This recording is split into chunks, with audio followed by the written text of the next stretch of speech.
Internacional da Consciência Negra. Esta data foi estabelecida pelo Projeto de Lei número 10.639, no dia 9 de janeiro de 2003. Foi escolhida a data de 20 de novembro. Foi neste dia, no ano de 1695, que morreu Zumbi, líder do Quilombo dos Palmares. A homenagem a Zumbi foi mais do que justa, pois este personagem histórico representou a luta do negro contra a escravidão, no período do Brasil colonial. Ele morreu em combate defendendo seu povo, a sua comunidade. Os quilombos representavam uma resistência ao sistema escravista e também uma forma coletiva de manutenção da cultura africana aqui no Brasil. Zumbi lutou até a morte por esta cultura e pela liberdade do seu povo. Quem foi Zumbi? Zumbi dos Palmares nasceu no estado de Alagoas no ano de 1655. Foi um dos principais representantes da resistência negra à escravidão na época do Brasil colonial. Foi líder do Quilombo dos Palmares, comunidade livre formada por escravos fugitivos das fazendas. O Quilombo dos Palmares estava localizado na região da Serra da Barriga, que atualmente faz parte do município de União dos Palmares, estado de Alagoas.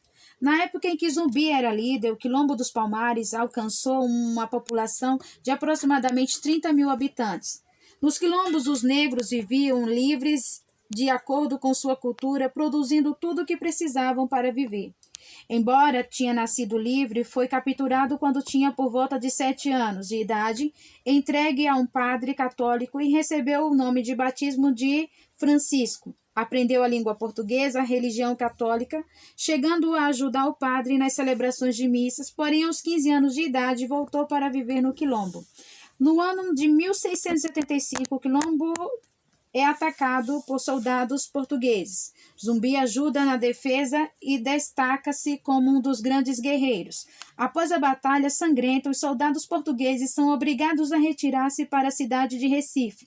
3 anos após, o governador da província de Pernambuco aproxima-se de um líder Gangazumba para tentar um acordo. Zumbi coloca-se contra o acordo, pois não admitia a liberdade dos quilombos, enquanto os negros das fazendas continuavam aprisionados.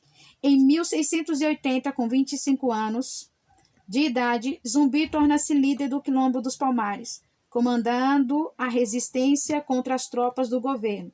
Durante o governo, a comunidade cresceu e se fortaleceu, obtendo várias vitórias contra os soldados portugueses. O líder Zumbi mostra grande habilidade no planejamento e organização do Quilombo, além de coragem e conhecimentos militares.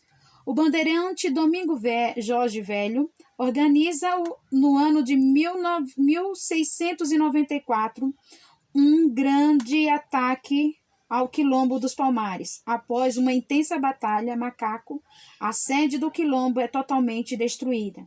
Ferido, Zumbi consegue fugir, porém é traído por um antigo companheiro e entregue às tropas do bandeirante. Aos 40 anos de idade, foi degolado em 20 de novembro de 1695. Zumbi é considerado um dos grandes líderes da nossa história. Símbolo da resistência e luta contra a escravidão, lutou pela liberdade de culto, religião e prática da cultura africana no Brasil colonial.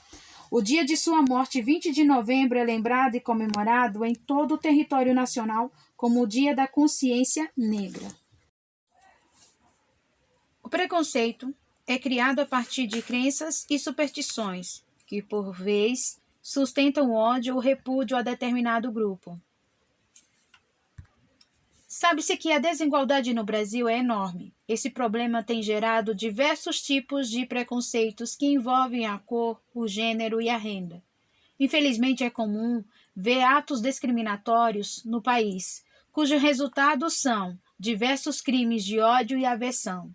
Essa falta de tolerância com o outro tem crescido no território nacional e, portanto, faz-se necessário punir os preconceituosos para que essas atitudes sejam erradicadas. Segundo a Lei 7.716 de 1989, artigo 1, serão punidos na forma desta lei os crimes resultados de discriminação ou preconceito de raça, ou cor, etnia, religião ou procedência nacional. Uma das alternativas para diminuir cada vez mais essa postura intolerante é por meio da educação. Nas últimas décadas, o sistema de ensino brasileiro tem apresentado propostas educacionais tais como os temas transversais. O tema transversal da pluralidade cultural e orientação sexual está pautado numa sociedade global, tolerante e democrática. Nessa perspectiva, as diferenças são vistas como uma riqueza cultural e não como um problema social.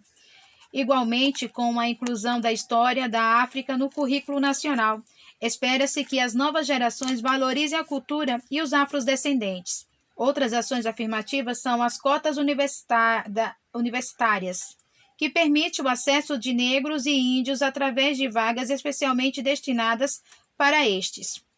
Tipos de preconceitos mais comuns no Brasil: preconceito social, preconceito racial, preconceito linguístico, preconceito religioso, preconceito sexual e preconceito cultural.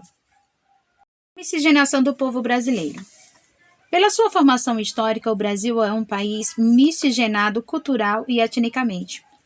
Os portugueses, que eram brancos, tiveram filhos com índios e negras. Por sua vez, os negros também se uniram com os indígenas. Os filhos nascidos dessa união foram classificados pelo tom da pele, como mulatos, cafusos e caboclos. Cada uma dessas uniões, posteriormente, receberam outros nomes.